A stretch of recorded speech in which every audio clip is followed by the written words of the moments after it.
triangle of success sa project management.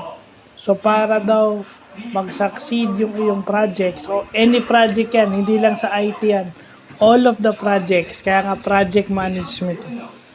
Kailangan meron kang skills, attitude, and knowledge.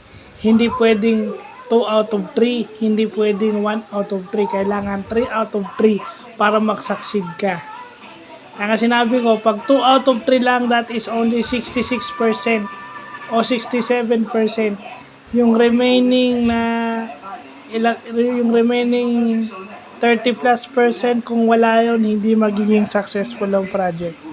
So yan, triangle of success in project management.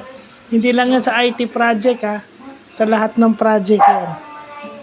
So yan yung importanteng natututunan natin ngayon kasi yung iba may attitude, may passion, pero they lack skills. They lack the knowledge.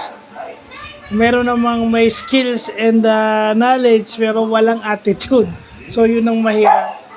So minsan walang bibira yung taong meron nung tatlo. So yun lang po.